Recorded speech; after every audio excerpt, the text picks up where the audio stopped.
수군 새벽 기도회입니다. 2024년 4월 18일 목요일입니다. 오늘은 요한계시록 16장 8절 말씀으로 신천지의 계시록은 앞뒤가 다른 교리책이다, 이런 제목으로 하나님 말씀을 깨닫고 기도하기를 원합니다.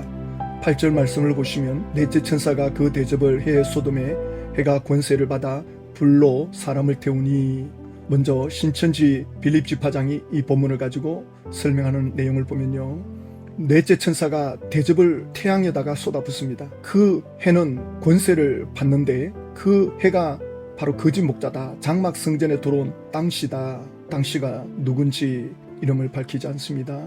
그래서 그 거짓 목자가 장막 성전의 사람들에게 거짓 진리를 전하자 그 사람들이 불의 고통을 당하는 것처럼 그렇게 고통을 겪게 되었다. 그리고 천사가 해에다가 재앙을 쏟아붓는 건 이긴 자 7이 있는데, 신천지 교주 외에 6명의 이긴 자가 있는데 그 중에 한 사람이 영이 육을 들어선다. 그래서 그 중에 한 사람이 거짓 목자에게 재앙을 쏟아부었고, 그래서 그 거짓 목자는 그 권세를 받아가지고 비진리를 더 힘있게 전했다, 이런 논리가 되는 거죠.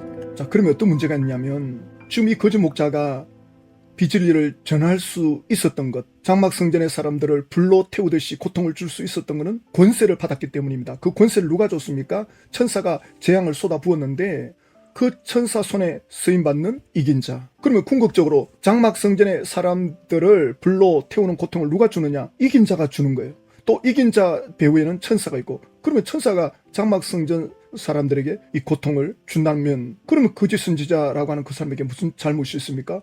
위로부터 권세를 주었으니까 하는 건데, 이런 부분에서 설득력이 없어요. 요한계시록 6장에 가면 또 해가 나옵니다. 내가 보니 6째 인을 뗄 때 큰 지진이 나며 해가 검은 틀로 짠 상복같이 검어지고 달은 온통 피같이 되며, 해가 검어졌다, 달은 온통 피같이 됐다. 이게 계시록 6장에 나오는 인을 뗄 때 나타나는 재앙이죠. 그러면 계시록 6장에서 해가 어두워졌다는데 이 해는 뭘 말하는 겁니까? 신천지 계시록에 보면 계시록 6장 설명에서 배도한 선천, 장막 성전이죠. 해달 별이 심판받는 거다. 그럼 해달 별의 실체는 뭐냐? 7 금초 때 장막 성전. 거기에 있는 목자, 전도자, 성도들이다. 해는 목자다. 그럼 7 목자라는 거죠. 그러면 계시록 6장에서 나타나는 해는 장막 성전의 목자고, 계시록 16장에 나타나는 해는 청지기 교육원의 목자고, 이게 앞뒤 말이 다른 거예요. 똑같은 해를 가지고 왜 이쪽에서는 청지기 교육원이다 그러고 또 저쪽에서는 장막 성전의 7 사자다 그러고. 진리라고 하는 것은 앞뒤 말이 맞아야 됩니다. 진리는 변하지 않습니다. 누구에게나 어느 곳에나 어떤 시대나 똑같이 적용되는 건데, 여기 다르고 저기 다르다, 그것 자체가 거짓말이 되는 겁니다. 진리는 어떤 상황 속에서도 똑같습니다. 똑같은 현상으로 나타납니다. 진리는. 그래서 예수님은 어제나 오늘이나 영원토록 동일하시다. 변하지 않는다. 알파와 오메가가 되신다. 처음과 끝이 되신다.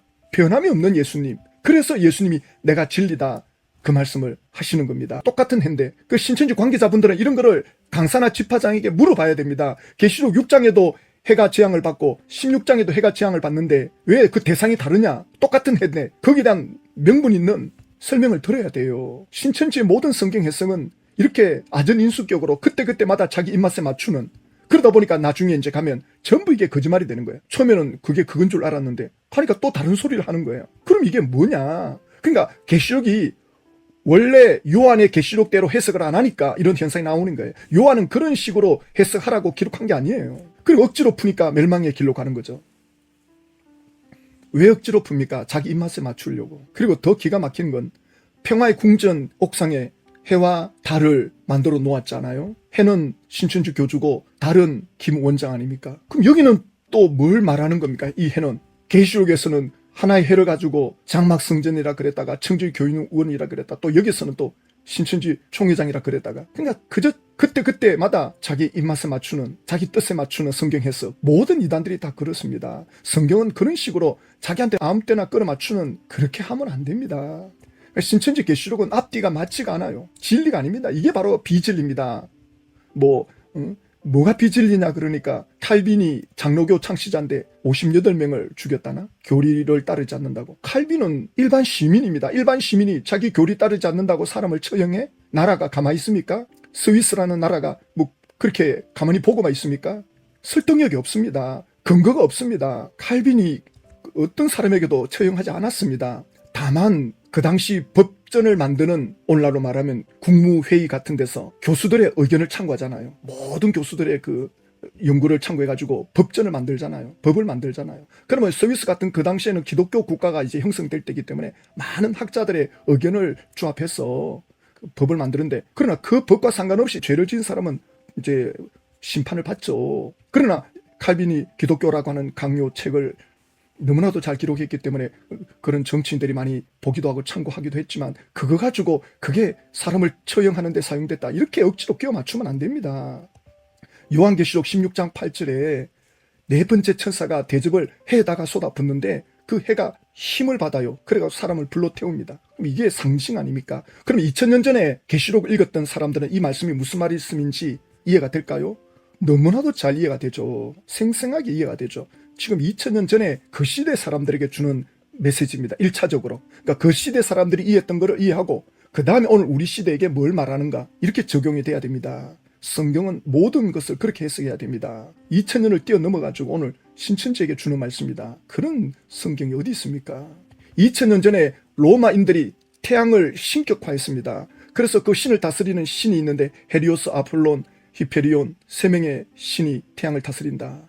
첫 번째는 천사가 땅에다가 쏟아붓잖아요. 두 번째는 바다에다가, 세 번째는 강에다가, 전부 다 피바다가 되고, 네 번째는 지금 태양에다가 재앙을 내리거든요. 그러니까 그 당시 로마가 전 세계를 장악하기 위해서 12신을 숭배하거든요. 신전을 지어놓고 이 로마가 전 세계를 석권하도록, 그 당시 그 지중해 바다, 그 당시 유럽 땅을 다 차지할 정도였으니까 전 세계를 차지했다는 그런 자부심이 로마가 가졌죠. 신들의 덕분이다. 이 신들에 의해서 우리 로마가 평화로운 나라가 됐다, 팍스 로마가 됐다 그러잖아요. 근데 하나님께서 다 깨트리시잖아요. 얼마 안 가서 로마는 무너집니다. 기독교 국가가 돼버립니다. 보니까 전부 예수 믿는 사람들인 거예요. 고관들부터 기독교를 승인하고 기독교 국가가 되면서 완전히 신전이 다 무너집니다. 더 이상 이제 신을 숭배하지 않습니다. 지금의 로마는 하나의 그리스도 신화로 치부합니다. 소설로 여긴단 말입니다. 그냥 이런 신전을 그냥 옛날 고고학 유물로 그냥 바라봅니다. 그 누구도 이제는 12신을 섬기지 않습니다. 이게 다 그때부터 성취되어 온 것 아닙니까? 그럼 오늘 이건 우리에게 뭘 의미하느냐? 오늘날 이 시대 사람들이 그러면 신처럼 받드는 게 뭡니까?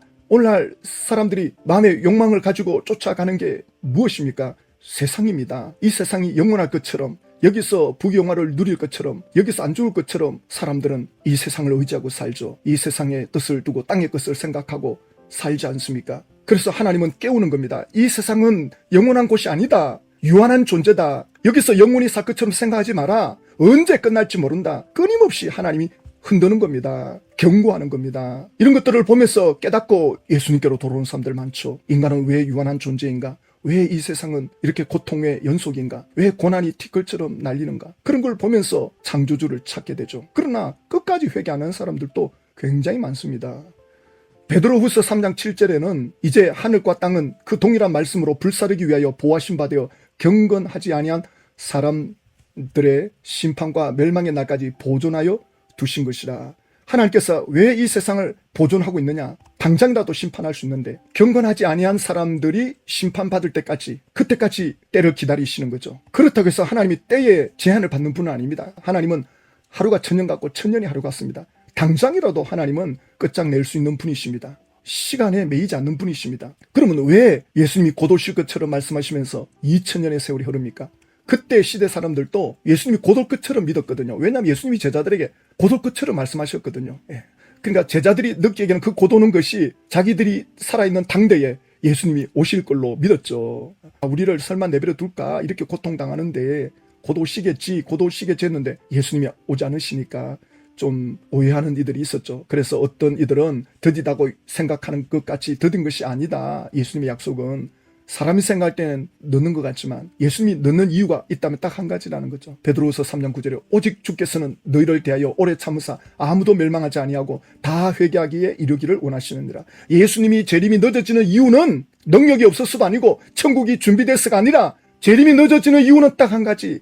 단 한 사람이라도 더 구원을 얻기를 원하는 거죠. 이 구원의 가치, 멸망받으면 안 된다는 이 가치를 예수님은 너무나도 잘 아는 거죠. 예수님은 한 영혼이라도 더 구원을 시키기 위해서 가장 좋은 골든타임에, 가장 완벽한 타임에 오시는 거죠. 그래서 지금 참고 계시는 겁니다. 그러나 주의 날이 도둑같이 온다. 도둑같이 온다니까 아무도 모르게 온다. 이렇게 해석하잖아요, 신천지는. 그래가지고 신천총회장 보면 예수님의 영이 아무도 모르게 임해왔다. 도둑같이 온다는 말씀은 그런 뜻이 아니죠. 똑같은 말씀이 다른 데서는 다르게 해석하잖아요. 데살로니가 전서 5장 4절에 형제들아 너희는 어둠에 있지 아니하며 그날이 도둑같이 너에게 임하지 못하리니, 여기서는 반대로 말하죠. 도둑같이 못 온다.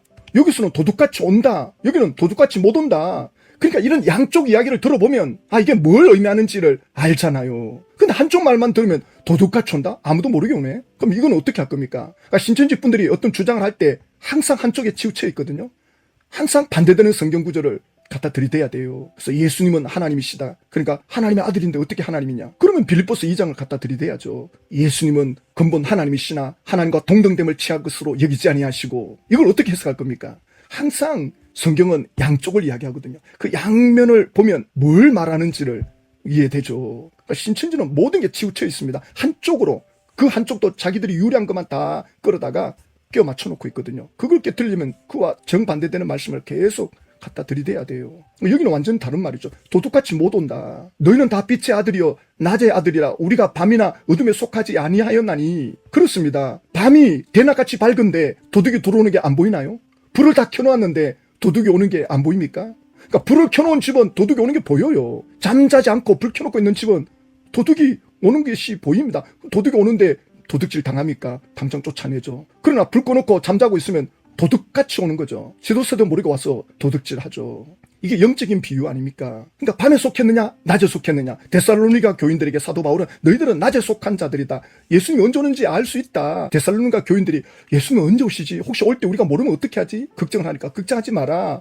너희들이 깨어있는 이상 예수님이 오시는 때는 누구든지 알 수 있게 오신다. 그러므로 우리는 다른 이들과 같이 자지 말고 오직 깨어 정신을 차릴지라. 그러니까 언제 주님이 오시더라도 맞이할 준비가 돼 있어야 된다. 우리 개인적으로도 우리 인생이 언제 끝날지 모르잖아요. 오늘이 내 인생의 마지막인 것처럼 그렇게 생각하고 살아가는 사람이 있다면 그 사람의 하루는 얼마나 의미가 있겠어요. 오늘 못 살면 뭐 내일 있지. 내일 아니면 또 다음 달도 있고. 이렇게 생각하면 모든 게 이제 미루게 되는 거죠. 그러니까 깨어있다는 말은 언제든지 주님이 오셔도 맞이할 수 있는 상태. 학생이 시험 준비가 돼 있으면 언제든지 시험 날짜가 발표돼도 걱정이 없는 상태. 깨어 있어야 되는 거죠. 오늘 내 인생이 끝나도 주님 부르시면 간다. 지금 주님 부르시면 안 됩니다. 주님 지금 오시면 안 됩니다. 이러면 준비가 안 돼 있는 거죠. 깨어 있지 않는 거죠. 그러면 한 것이 아무것도 없는데, 회개할 것밖에 없는데 그렇게 되지 말라는 거죠. 신천지 교주의 삶을 보면 깨어있는 삶이 아닙니다. 예수의 영이 있는 삶이 아니에요. 어둠에 속한 삶입니다. 정말 하나님의 심판대 앞에 서게 된다는 걸 믿는다면 이렇게 살 수가 없습니다. 하나님의 심판의 가치를 우습게 여깁니다. 그렇지 않고야 이렇게 살 수가 없습니다. 그리고 또 신천지 계시록으로는 17장까지 성취되었다. 18장, 19장, 20장 곧 남아있다. 성취될 거다. 성경 어디에도 이렇게 말씀하지 않습니다. 이 땅에서 천국이 이루어진다라고 말씀한 성경이 없습니다. 그건 신천지 계시록으로 한쪽으로 치우쳐서 해석하는 겁니다. 다른 성경하고 같이 봐야 될 것 아닙니까? 베드로후서 3장 10절 그날에는 하늘이 큰 소리로 떠나가고 물질이 뜨거운 불에 풀어지고 땅과 그 중에 있는 모든 일이 드러나리로다. 하늘이 떠나간다 하잖아요. 이 땅의 물질이 불에 녹아진다. 요한계시록에도 그렇게 말씀하고 있고, 그렇게 말씀하고 있는데 이걸 자꾸 영적이다 그래가지고는 다른 데다 끼워 맞추는데, 그렇게 억지로 끼워 맞췄지만 결국 결론은 아무것도 안 일어난다는 거죠. 베드로후서 3장 11절에 이 모든 것이 이렇게 풀어지리니 너희가 어떠한 사람이 되어야 마땅하냐. 거룩한 행실과 경건함으로. 세상은 이렇게 흘러갈 건데 또 마지막 때가 되면 이렇게 될 건데, 신천지에서 탈퇴하시는 분들이 나는 어떻게 해야 되지? 어디로 가야 되지? 그것도 중요하지만 거룩한 행실과 경건을 먼저 회복해야 됩니다. 거룩한 삶을 회복해야 됩니다. 거룩한 삶은 성령님의 도움을 받아야 됩니다. 예수님 안에 들어와야 됩니다. 경건함이란 하나님을 의식하고 하나님 앞에서 사는 삶입니다. 그래서 하나님을 깊이 만나는 체험의 자리, 예수님을 인격적으로 만나는 자리로 들어가는 훈련을 해야 됩니다. 그게 중요합니다. 신앙은 1대1입니다. 베드로후서 3장 12절에 하나님의 날이 임하기를 바라보고 간절히 사모하라. 그날에 하늘이 불에 타서 풀어지고 물질이 뜨거운 불에 녹아지르니와. 하늘이 불에 타고 땅이 물질이 뜨거운 불에 녹아진다. 땅의 물질이 뜨거운 불에 녹아진다. 이걸 사모하라는 겁니다. 좀 말이 안 맞지 않나요? 아니, 세상이 불타고 녹아지는 걸 사모하라고? 간단하게 생각하면 그렇겠죠. 그러나 이 세상은 재앙의 연속이고 하늘이 떠나가고 또 물질이 뜨거운 불에 녹아지는 방향으로 가고 있습니다. 그래서 하나님의 날이 임하기를 사모하라는 것은 하나님의 나라가 이미 오는 걸 사모하라는 겁니다. 사람들은 이 세상에 미련이 많아요. 그렇습니다. 개똥밭에 굴러도 저승보다 이승이 낫다고. 사람은 이 세상에 미련이 있어요.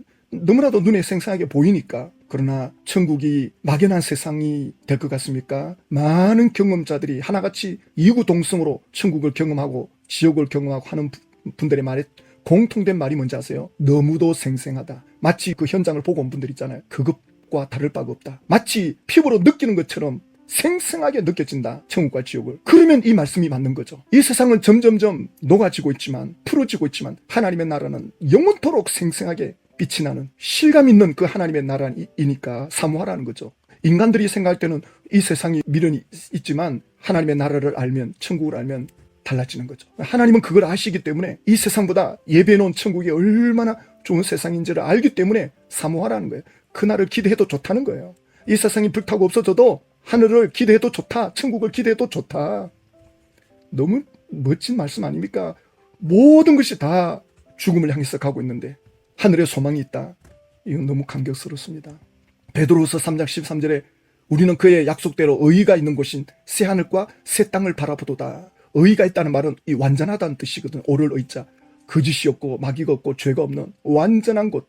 새하늘 새 땅. 하나님이 약속해 놓은 땅. 그것이 예비되어 있다. 그러니까 세상에 일어나는 일로 절망하지 말고 탄식하지 말라는 거죠. 그러면서 사랑하는 자들아, 너희가 이것을 바라보나니 주 앞에서 점도 없고 흠도 없이 평강 가운데 나타나기를 힘써라. 그렇죠. 우리가 주님 앞에 서는 그날 있는 모습 그대로 주님 앞에 서게 됩니다. 그 모습이 영원히 갑니다. 내 신앙의 그 수준 상태, 그 상태에서 주님을 만났다? 그것으로 영원히 갑니다. 그러니 흠도 점도 없는 상태, 예수님과 친밀한 관계, 평강을 누리는 상태, 최고의 상태를 유지하라는 거예요. 최고 꼭지점에 와 있으라는 거예요. 주의 종들이, 사도들이, 제자들이 왜 이 말씀하는지, 그들은 예수님과의 그 깊은 만남을 경험해본 제자들 아닙니까? 그래서 그것이 영원히 간다라고 할 때, 야, 주님 앞에 부끄러운 모습으로 선다면 이건 정말 비참하다. 구원은 받지만 그 부끄러운 모습으로 구원 받는다? 야, 이건 너무 억울하다. 어떤 사람은 나는 천국 들어가는 것만으로도 만족한다. 거기서 상급이 없어도 좋다. 너무나도 생각 없이 말하는 분이에요. 그게 그 사람의 믿음이에요. 그 사람의 분량이에요, 분량. 안타깝습니다. 난 미국 건너가기만 하면 좋다. 미국 가가지고 노숙자 생활하는데 천국도 그런 게 없을 것 같습니까? 그러면 이치에 맞지 않죠. 예수님이 상을 주신다. 이긴 자가 되어라. 요한계시록에서 12가지 약속을 하는 그런 것들이 의미가 없는 거죠. 누리는 영광이 다르죠. 그러나 우리가 그것 때문에 하는 건 아닙니다. 이미 예수님이 나를 위해서 모든 걸 다 쏟아 부어 주셨기 때문에 우리는 이 땅에서 주님 뜻대로 사는 그 자체가 복이 되고 행복이 되는데, 예를 들어서 학생들이 공부를 하는데 부모가 용돈을 안 줘도, 선물을 안 줘도 열심히 공부해야죠. 왜냐하면 그 공부 자체가 주는 유익이 많으니까. 그러니까 우리가 믿음으로 살 때 거기에서 주어지는 하나님의 은혜가 너무나도 많죠. 그런데 상을 베풀어 주신다. 영광을 누리게 해주신다. 그러면 이건 빼앗기지 말아야 되는 거죠. 할 수만 있다면 힘써라. 나타나기를 힘써라. 그 상태에서 주님을 만나기를 힘써라. 그렇게 인생이 끝나기를 힘써라. 우리 모두가 다 이런 마음을 갖고 있죠. 마음은 갖고 있는데 현실이 만만치가 않습니다. 그래서 기도하는 거예요. 기도를 그래서 하는 겁니다. 현실이 만만치가 않는 거예요. 내 인간의 욕심이 만만치가 않는 거예요. 틈만 나면 하나님과의 관계는 끊기고 내 욕심대로 살려고 하는 이 욕망이 수시로 찾아오지 않습니까? 그래서 기도의 자리를 정하고 말씀의 자리를 정하고 나를 굴복시키는 것입니다. 그래서 오래 참으라. 사도 바울도 그렇게 말했고 베드로도 지금 나도 너희들에게 그렇게 말한다. 그래서 예언의 말씀 중에 좀 이해가 안 되는 어려운 것들이 있을 거다. 그러나 그걸 억지로 풀려고 하지 마라. 모르는 건 덮어둬도 된다. 지금 깨달아 아는 것만으로도 너무 차고 넘치는데 그 몇 가지 안 되는 것 억지로 풀다가 멸망으로 가는 사람들이 많다. 요한계시록은 전혀 어려운 책이 아니죠. 재앙이 끊이지 않는다. 하늘의 소망을 둬라. 그 하늘의 소망은 예수 그리스도를 통해서다. 어떤 일에서도 예수님을 빼앗기면 안 된다. 마귀가 우는 사자같이 예수님을 빼앗으려고 한다. 그래서 예수님이 마지막 때 사람에게 미혹받지 않도록 주의해라. 제발 정신 차려라. 그렇게 말씀하지 않습니까? 신천지 교주가 와서 온갖 장난을 다 쳐놓고 그냥 사라집니다.